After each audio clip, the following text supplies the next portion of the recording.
Coaching is the coolest job in the world, in my humble opinion. Where else can you do something that allows you to contribute, have fun, play, go on trips, hang out? I think it's just the best type of business that you can possibly have.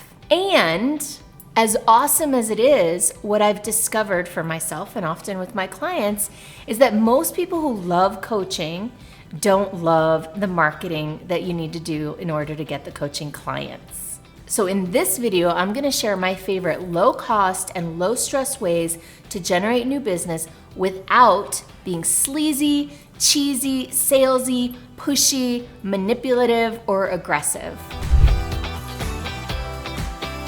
So in this video, I'm first gonna get into the problems people face when it comes time to get new coaching clients. I'm gonna share with you the solution, the broader solution that I like to focus on. And then I'm gonna share with you some of my absolute favorite strategies for landing new clients. The problem with getting coaching clients is, quite honestly, you can be a great coach. You could even be the best coach in the world.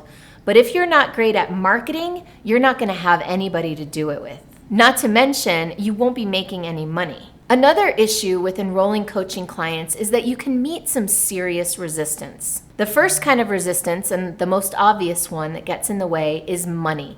A lot of people consider coaching a luxury, and they don't necessarily see the benefits. Another issue is that everybody these days is so very busy, and people might often think that they don't have the time to invest in something like coaching. Keep in mind that in order to address all these problems, every great coach out there has mastered the art of marketing and enrollment. So the solution to all these problems is really simple. The first thing you do is reframe selling as teaching. Reframe marketing as sharing insights and ahas. In fact, that's what I'm doing here in these videos.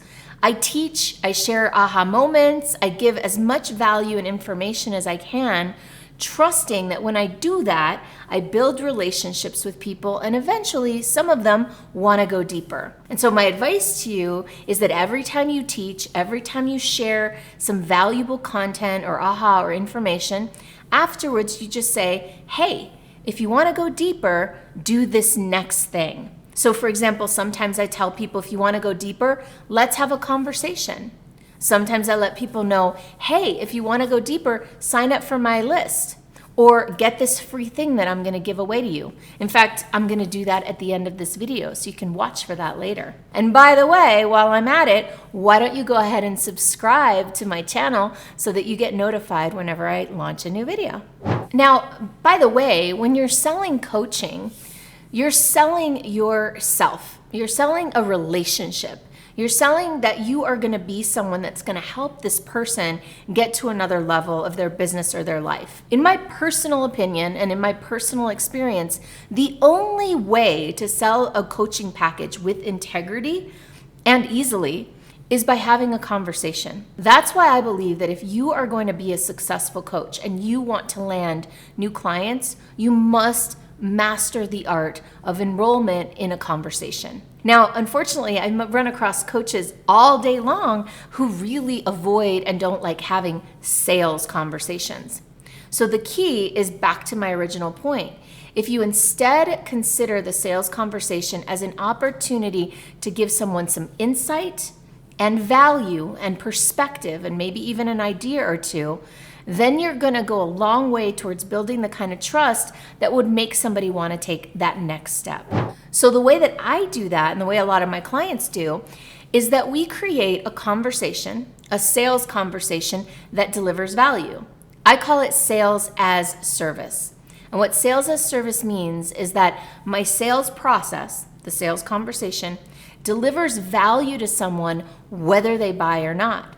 That means when I get on the phone with somebody, I walk them through a structure. I help them see their vision. I help them identify challenges and problems. I help them gain perspective on what's causing those problems. And my goal is for them to walk away from that conversation being transformed in some way, with some new insight, some new aha, something that's going to help them whether or not we take the next step. And when I do that, naturally they want to take the next step. So one way that I do this that I think is really effective is that I call my sales conversation a business model breakthrough session. I don't call it a sales conversation. I call it something that's attractive and that has value in and of itself. So think about how you might create that sales conversation as a conversation of value that has a value proposition attached to it, whether someone purchases or not. Another tip before I get into the actual steps of how to do this is to stop focusing on selling and start focusing on the solution that people need. So often when people are trying to sell coaching, they talk about themselves. I have this program. I do this. My program does that.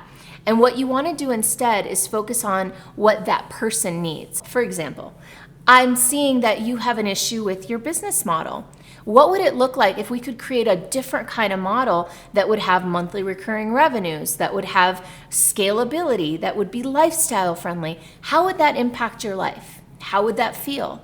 So by focusing on what the person needs and what you can provide that supports that need, that's going to be way more effective than giving a laundry list of things that you do.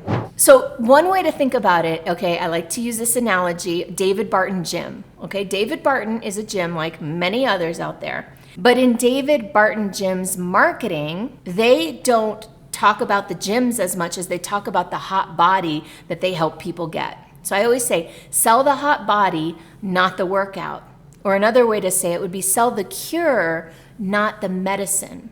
All right, so when you're selling your coaching services, focus on the outcome that people want rather than all the steps that it's going to take to get there.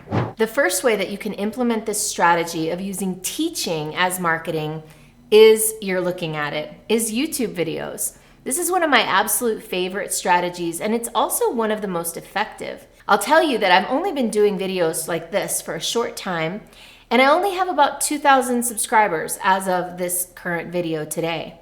But even still, my business generates about 1 to 2 sales a month that are coming from these YouTube videos. So I highly recommend this strategy. If you want to learn how to do this really well, just like I do, then check out Nate Woodbury's channel here on YouTube. It's called Be the Hero Studios.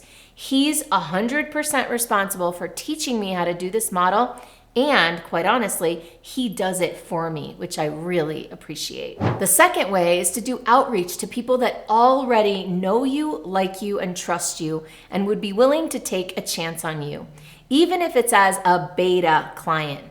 If you've never worked with a client before and you're starting from ground zero, then the best thing you can do is get some case studies that you can show off in order to drive new business. But you need those case studies. So maybe invite some friends or family to get some coaching with you so that you can get your foot in the door and get started. Another way to get coaching clients is to network among your ideal audience members.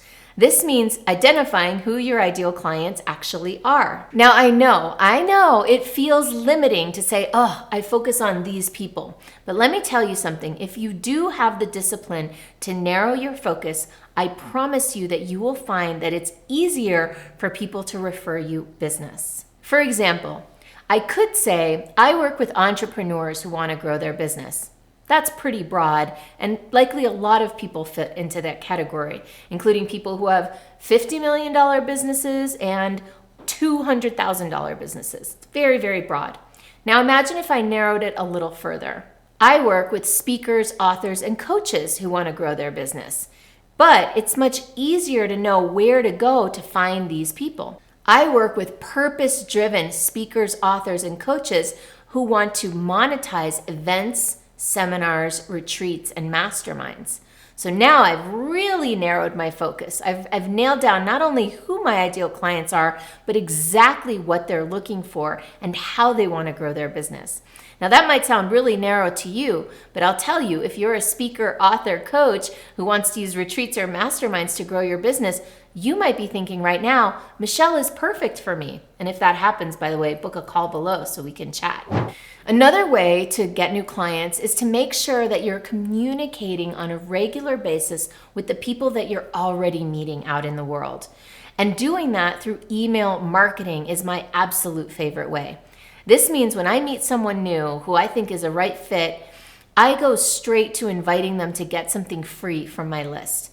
I offer them my Retreats to Riches roadmap or my Monetize Your Magic playbook, something of value that's going to have them exchange their email, their contact information for this thing that I've created. And from there, I start to build the relationship. I've found that I get clients sometimes 2, 3, 5, 6 years later after they've gotten on my list. Sometimes they're right away, but sometimes they're a slow burn and they need a little bit of time to be nurtured.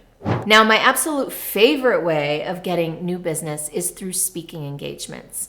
So me getting up on a stage and delivering value, remember marketing as teaching, and also sometimes doing my own speaking engagements, putting myself on my own stage, whether that stage is live in person or even virtual through a webinar. But I found that some of the best clients that I get come through these speaking engagements. There's really no better way to position yourself as a leader, as a trusted and credible resource than having someone see you on a stage.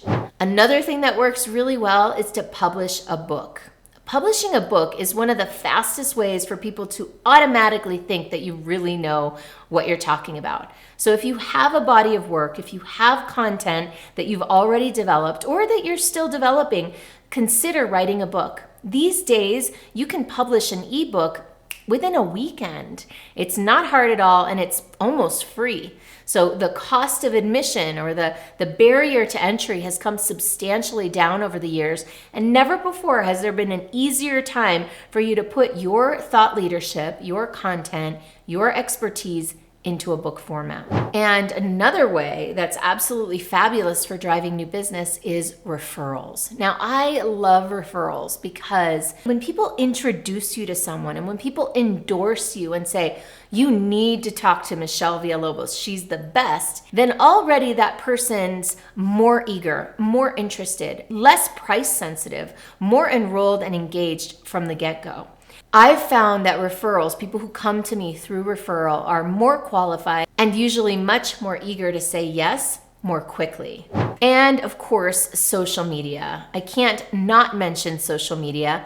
Facebook in particular. We use Facebook both organically and also we run ads in Facebook. Now here's the thing about social media that isn't ideal. When you build up your audience in social media, you don't own your audience. Facebook does, or Instagram does. And if Facebook decides it doesn't like how you're doing business, it can pull the plug out of your group or out of your business. I had a client recently whose wife had been running Facebook ads for years, spending a lot of money in building a Facebook community. And all of a sudden, one day, Facebook decided that they didn't want her to do that anymore, and they shut down her group. To this day, she still hasn't gotten her group back. I would prefer to build an audience on Facebook and then get them into an email list and webinars and events of my own rather than trying to work with them in Facebook always. If what I said resonated with you and if you like the idea of enrolling new clients with grace and ease and integrity, then let's have a conversation. Let's chat and find out if and how I might be able to support you. And as you well know, no matter what happens on that conversation, I promise that you'll walk away with valuable insights and perspective. I hope to see you soon.